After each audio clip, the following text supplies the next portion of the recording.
Hi, I'm Dr. Jack Cush with Room Now. I'm here with Alvin Wells. Again, Alvin, we need you to help us get through these difficult times dealing with patients remotely. So how are you handling the introduction of remote visits with your patients? How do you get them to consent to do it? Do you do a formal consent? So that's a good question, Jack. And I think, starting off with, as simple as doing telephone calls. And we do first have to document the patient, document the identity that it is the one that we're talking to. We ask them birthdays. I don't usually ask their social security numbers, but all those things need to be documented. And also my major practice in Wisconsin, I need to know what state they're calling from. And as I mentioned last week, we've been fielding calls mainly from Illinois and from Wisconsin. So I have to document what state that I'm actually conversing with that patient on. And as you know, the rules now open. We can practice in all the different states to document, hey, I got a call from someone from Texas. This is what they did, and these are what we discussed. And we can talk about the documentation and the coding as we go through this. Okay, so you do get a verbal consent, and you document that in your note. Correct. What kind of information are you collecting on your patients? Do you have a template that you're working off of? Or what are your 3 or 4 main objectives and what data you document? Yeah, so first of all, and again, this is why I think people start off with, everybody's wondering last week, hey, do I need to rush out to get these programs? You can start first with simple as doing a telephone call. Now, to document a telephone call, it has to be between me and a patient, not my nurse or my medical assistant. Now, my nurse practitioner, my PA can actually field those calls, and we can actually bill for that. I just made some cheat sheet here, the things I want to talk about that should be documented on the telephone call. What medical issue was discussed? Did they have rheumatoid arthritis? Is a PMR flare?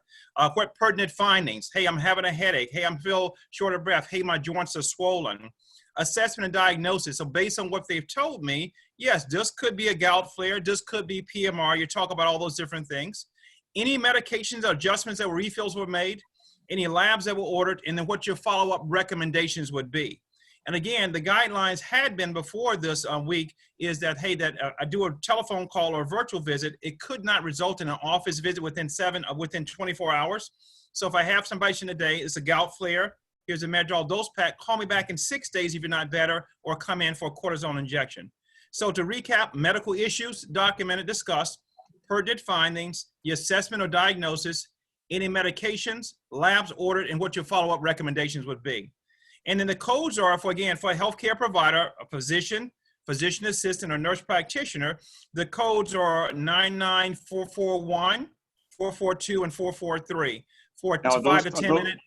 Are those for telephone or television? So those are for the telephone codes, okay? And again, because many people say, hey, I'm not up and running. It's going to take me time to get the patient signed up on their end. I'm signed up, but the patient's not ready to go. I say, well, guys, you can still do this by the telephone. Pick up the phone call, pick up telephone, and have a conversation with that patient.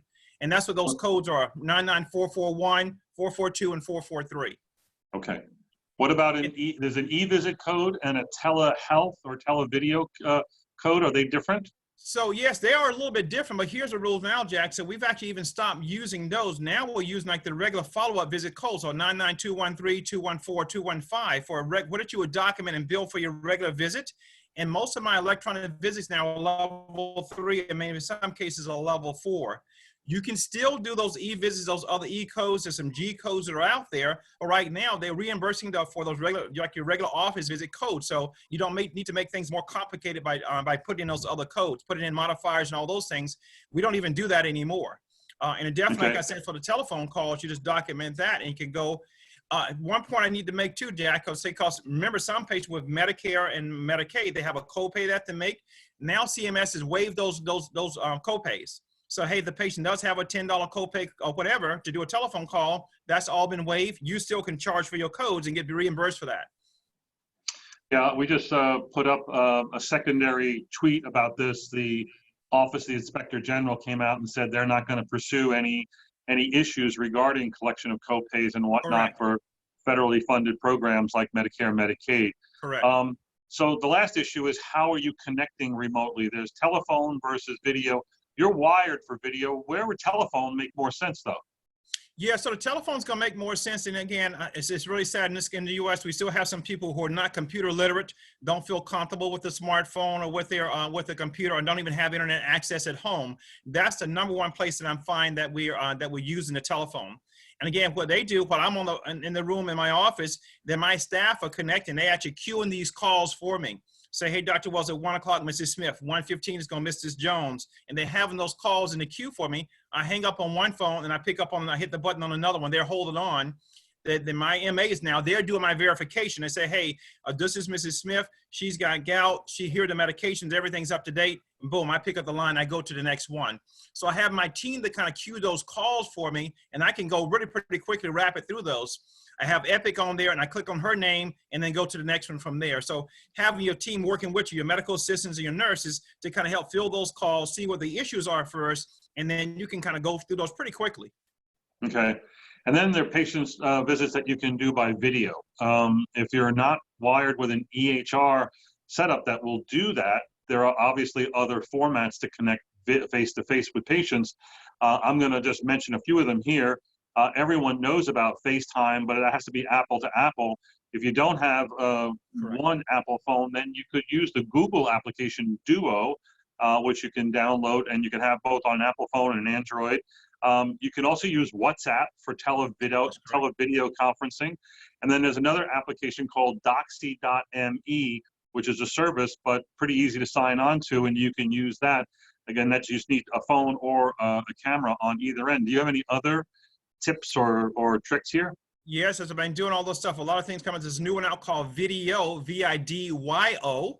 Video, that's another one. They have a platform that you can use. They can talk to some electronic medical records. And the nice thing about that, some of the universities are using those across the board. It can actually talk to Epic and talk to others as well. And as I mentioned before, the Doxy, DOXY.me, that's a free service. But if you want to have more utility of what that, be able to do more things, you can actually pay, I think, roughly like a $30 per month charge that allows you to get more access and do more things.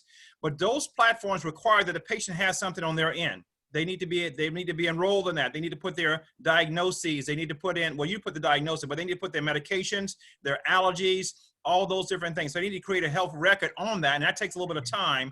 So those you can get rolling while you're doing your telephone calls. And I think you're really right to mention things like WhatsApp and doing a FaceTime, all those things, and just to document you're there. And that's the most important thing. To be able to collect and to bill for these things, you have to show there was documentation and how long you were on the connection with that patient. Was it 5 minutes or 10 minutes? And what procedure? Yeah, we use FaceTime to connect at 10. I finished up the call at 10:15, and this is what we talked about. And you put that in at the beginning of your note. Okay, so Alvin, documentation is the key. You're our fountain of knowledge as usual. Thanks so much for this input. We will connect with you soon for more good Alvin tips. Take care. Thank you. Okay, so we're gonna stop that.